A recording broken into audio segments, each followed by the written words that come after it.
శ్రీమద్భాగవతము శ్రీమద్భాగవత గ్రంథానికి నమస్కారం. నిగమకల్పతరోర్గళితం ఫలం సుఖముఖాదమృతద్రవ సంయుతం పిబత భాగవతం రసమాలయం ముహురహో రసికా భువి భావుకాః. శ్రీసుఖయోగీంద్రుల వారికి నమస్కారం.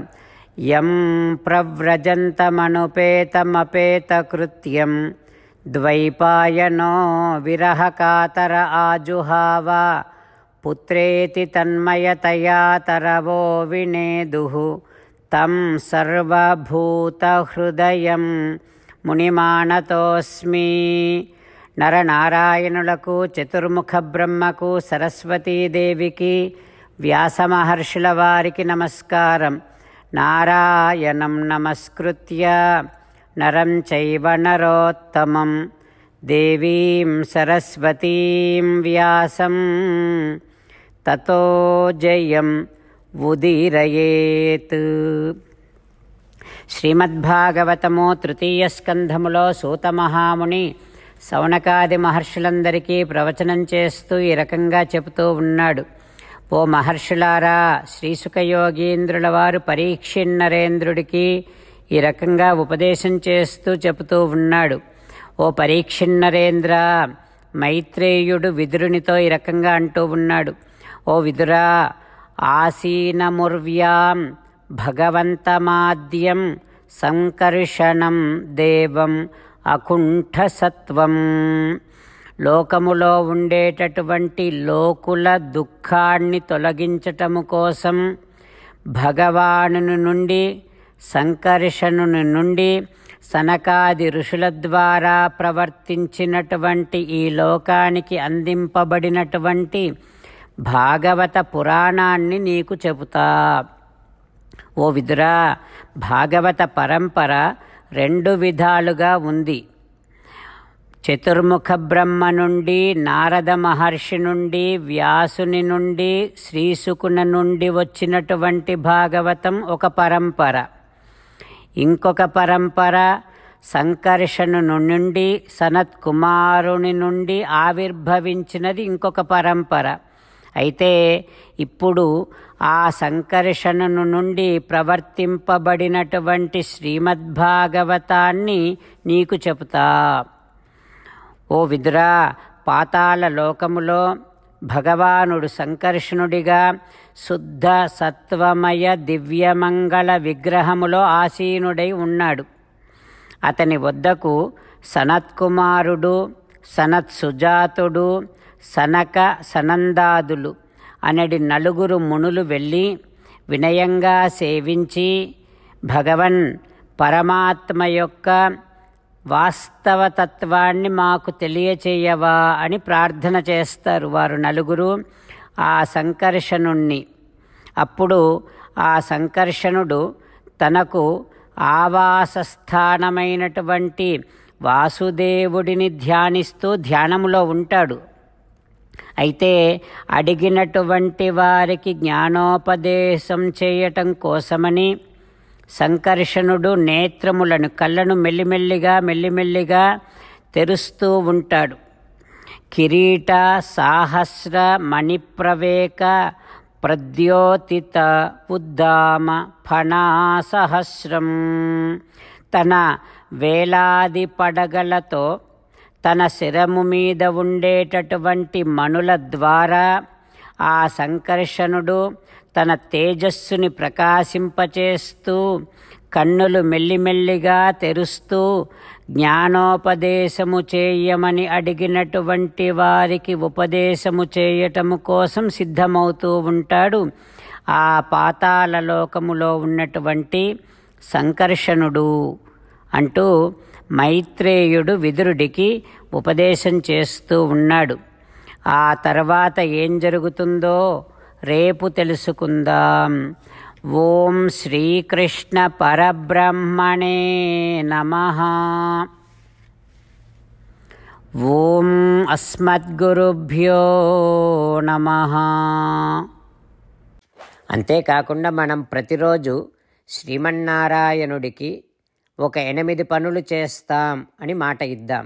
ఎందుకంటే శ్రీకృష్ణ భగవానుడు 18వ అధ్యాయములో 65 నుండి 70వ శ్లోకాల ద్వారా శ్రీమద్భగవద్గీత అంతటికీ సారభూతముగా మనకు 8 పనులు చేయమని చెప్పాడు. అలా చేస్తే చాలు, నేను మిమ్మల్ని అన్ని విధాలుగా రక్షిస్తా అని ప్రమాణపూర్వకముగా ప్రతిజ్ఞ కూడా చేశాడు.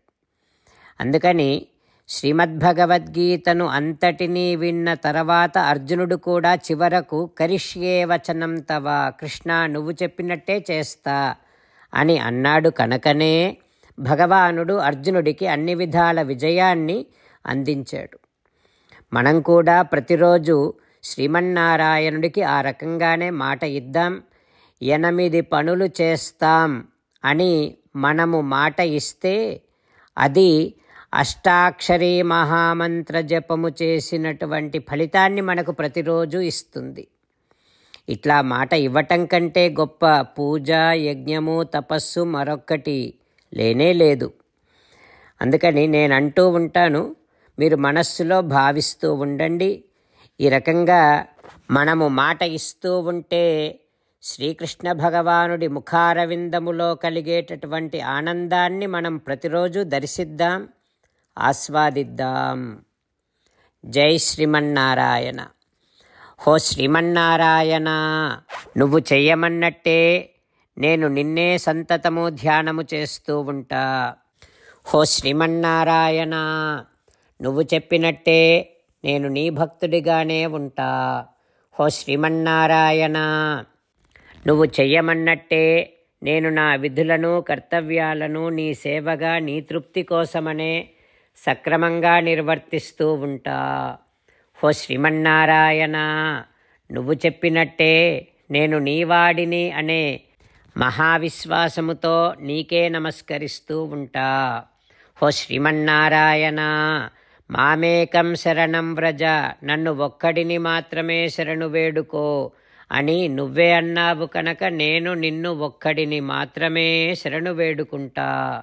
హో శ్రీమన్నారాయణ, మా శుచః, ఇక దుఃఖించకు అని నువ్వే నాకు భరోసా ఇస్తున్నావు కనుక నేను ఇక దుఃఖించను. హో శ్రీమన్నారాయణ, నువ్వు చెప్పినట్టే నువ్వు నా కోసమని అనుగ్రహించినటువంటి శ్రీమద్భగవద్గీతను ప్రతిరోజు కనీసము 1 శ్లోకాన్నైనా జ్ఞాపకం చేసుకుంటూ శ్రీమద్భగవద్గీతను అనుసంధానము చేస్తూ ఉంటా. హో శ్రీమన్నారాయణ, నువ్వు చెప్పినట్టే నువ్వందరి కోసమని చెప్పినటువంటి శ్రీమద్భగవద్గీతను తెలియని భక్తులందరికీ తెలియచేసే నా వంతు ప్రయత్నాన్ని నేను నిరంతరము కొనసాగిస్తూనే ఉంటా. హో శ్రీమన్నారాయణ, నేను నువ్వు చెప్పినట్టే చేస్తా, నీకు నచ్చినట్టే ప్రవర్తిస్తా, నీకోసమే పని చేస్తూ ఉంటా. కరిష్యే వచనం తవ. జై శ్రీమన్నారాయణ. భక్తులకు ప్రత్యేకమైనటువంటి విజ్ఞాపన. మీకు అన్ని విషయాలలో వెంటనే మంచి ఫలితాలు రావాలి అనంటే ప్రతిరోజు 1 నిమిషం వెచ్చించి నారాయణాస్త్రాన్ని చదవండి. ఇక మీకు తిరిగే ఉండదు. నారాయణాస్త్రాన్ని పొందడానికి మీరేం చేయాలంటే నారాయణాస్త్రం అనే వెబ్సైట్కి వెళ్ళి మీ పేరు, మీ ఈమెయిల్ ఇస్తే మీ ఈమెయిల్కి నారాయణాస్త్రం PDF వస్తుంది. అందులో ఒక రామాయణ శ్లోకం, ఒక గీతా శ్లోకం, ఒక విష్ణునామం ఉంటాయి. ఆ 3ంటిని కలిపి నారాయణాస్త్రం అంటాం. ప్రతి ఒక్కరికి వేరువేరు శ్లోకాలను ఇస్తున్నాం. ఆ రకంగా ఎవరి శ్లోకాన్ని వారు ప్రతిరోజు తప్పనిసరిగా చదవటం వలన ప్రతిరోజు ప్రతి 24,000 భక్తులతో ఒకసారి సంపూర్ణ రామాయణ పారాయణ, 33 సార్లు శ్రీమద్భగవద్గీత పారాయణ, 24 సార్లు శ్రీ విష్ణు సహస్రనామ స్తోత్ర పారాయణ జరుగుతుంది. ప్రతి ఒక్కరికి అంతటి విశేష ఫలితము ప్రతిరోజు లభిస్తుంది. అందుకని మీరు, మీ కుటుంబ సభ్యులు అందరూ ఒక్కొక్కరు ఒక్కొక్క నారాయణాస్త్రాన్ని వెంటనే పొందండి. జై శ్రీమన్నారాయణ.